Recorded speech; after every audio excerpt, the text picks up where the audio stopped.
How to Forward Restricted Content on Telegram 2025. If you can't forward a message on Telegram, it usually means the channel or group has restricted content protection enabled. Here's the correct and safe information.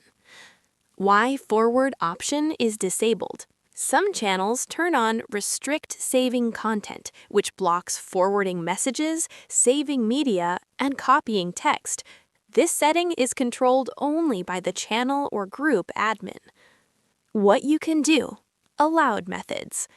Method 1. Ask the admin. Contact the channel or group admin, request permission or the original file. Method 2. Share the post link. Open the message, tap Share, copy and send the post link instead of forwarding. Method 3. Screenshot for personal use. You can take a screenshot if your device allows it. Do not reuse content without permission. Important note: there is no official way to forward restricted content if the admin has enabled protection. Any app or trick claiming to bypass this is unsafe.